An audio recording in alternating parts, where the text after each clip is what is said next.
쿵 소리가 났습니다. 어두운 거실 바닥에 아버지가 쓰러져 계셨습니다. 부서질 듯 가녀린 다리로 일어나려고 버둥거리시던 모습. 평생 산처럼 든든했던 아버지가 한 마리 갇힌 새처럼 바닥을 기고 계셨습니다. 보지 마라. 보지 마. 딸의 손을 거칠게 뿌리치던 아버지의 거친 목소리. 그 방 안에는 서글픈 절망의 냄새가 가득 배어 있었습니다. 자식들에게 짐이 되기 싫어서 꾹꾹 눌러 담았던 아픔이 결국 터져버린 그날 밤, 우리의 시계는 거꾸로 흐르기 시작했습니다. 올해 72이 되신 영수 씨는 동네에서 유명한 만능 일꾼이었습니다. 삐걱거리는 대문도 고치고 마당 가득 배추도 기르시던 분. 하지만 언제부터인가 아버지의 걸음걸이가 이상하게 변해갔습니다. 한쪽으로 기우뚱, 좌우로 흔들흔들, 마치 위태로운 팽이처럼 걸으실 때마다 미간이 잘게 찌푸려졌지만 딸이 물어볼 때마다 아버지는 늘 손사래를 쳤습니다. 늙으면 다 이렇다. 신경 쓰지 마라. 방바닥에 양반 다리를 하고 앉으셨다가 일어설 때면 벽을 짚고 한참을 멍하니 서 계셨습니다. 아버지는 몰랐습니다. 자신의 자존심이 무릎 연골을 갉아먹고 있다는 사실을. 매일 아침 텃밭에 쪼그려 앉아 풀을 뽑던 그 부지런함이 무릎에는 사형 선고였다는 것을 아무도 말해주지 않았습니다. 겨울이 깊어가던 어느 날, 결국 사달이 났습니다. 화장실 문턱을 넘으시던 아버지가 악소리도 못 내고 주저앉으셨습니다. 병원 검사 결과는 참담했습니다. 연골이 다 닳아서 뼈끼리 부딪히고 있네요. 의사의 덤덤한 말 한마디가 가슴에 비수처럼 꽂혔습니다. 이제 아버지는 혼자서는 화장실도 못 가십니다. 평생 당당하게 살아온 노인의 자존심이 화장실 바닥에서 무참히 깨졌습니다. 방 안에서 창밖만 바라보시는 아버지. 내가 왜 이렇게 됐나? 왜? 거칠어진 손으로 쓸모 없어진 무릎을 때리시며 아버지는 밤마다 소리 없이 우셨습니다. 자식의 짐이 되었다는 죄책감이 통증보다 더 아프게 노인의 가슴을 후벼 팠습니다. 밥상도 거부한 채 어두운 방에 누워만 계시는 모습은 마치 스스로 삶을 포기한 사람 같았습니다. 막내딸 민지 씨는 더 이상 울고만 있을 수 없었습니다. 아버지를 다시 걷게 하겠다고 마음을 단단히 먹었습니다. 의사들을 찾아다니고 건강 서적을 뒤졌습니다. 방법은 단 하나였습니다. 이미 닳아버린 연골을 대신해줄 단단한 허벅지 근육을 만드는 것. 민지 씨는 그날로 직장에 휴가를 냈습니다.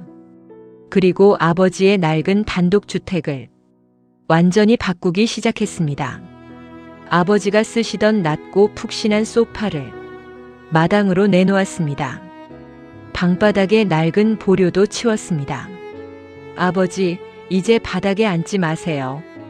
딸의 단호한 목소리에 아버지는 멍하니 벽만 바라보셨습니다. 하지만 그것은 위대한 기적의 시작이었습니다. 민지 씨는 가장 먼저 가구들부터 바꾸기 시작했습니다.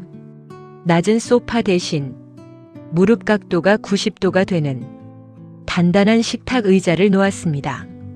침대 생활을 시작하신 아버지의 식탁에는 매일 아침 새로운 음식이 올라왔습니다.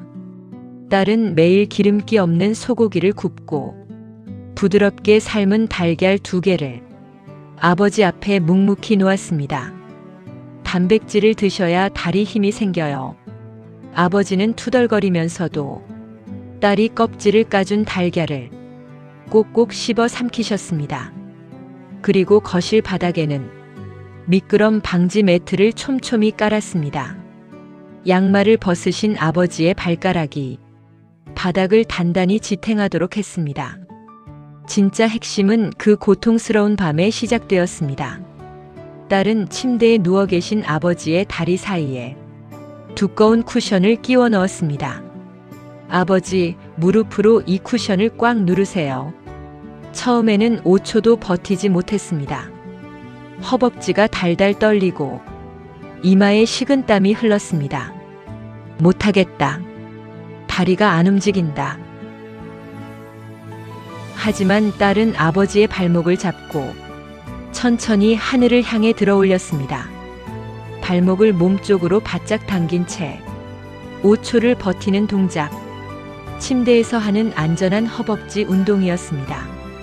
아침에 눈을 떠서 5분, 점심 먹고 누워서 5분, 저녁에 잠들기 전에 5분. 딸은 시계 알람을 맞춰두고 아버지의 곁을 지켰습니다. 하나, 둘, 셋. 힘내세요, 아버지. 땀방울이 노인의 눈가로 흘러내려 마치 눈물처럼 보였습니다. 아버지는 이를 악물었습니다. 자식을 위해 다시 걷겠다고 다리가 터질 것 같은 통증을 묵묵히 견뎌내셨습니다. 기적은 서서히 찾아왔습니다. 2달이 지나갈 무렵 아버지는 도움 없이 식탁 의자에서 스스로 일어나셨습니다. 벽을 짚지 않고도 허리를 꼿꼿이 펴고 서 계신 모습. 딸의 눈에서 참았던 눈물이 왈칵 쏟아졌습니다. 가늘고 흐물거리던 아버지의 허벅지가 만져보면 단단한 나무처럼 단단해져 있었습니다.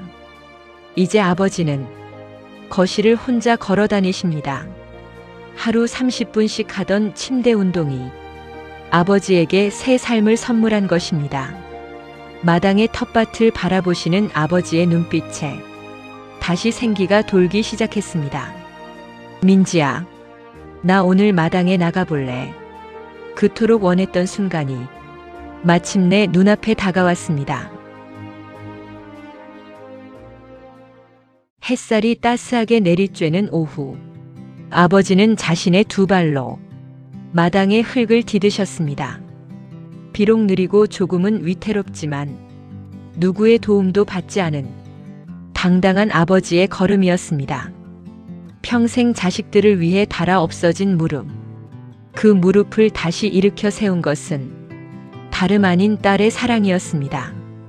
부모님의 거동이 눈에 띄게 느려졌다면 그것은 노화가 아니라 도움을 요청하는 몸의 신호입니다.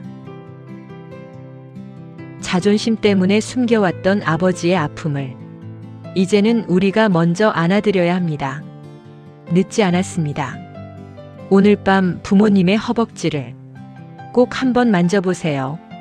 그곳에 부모님의 남은 인생이 담겨 있습니다.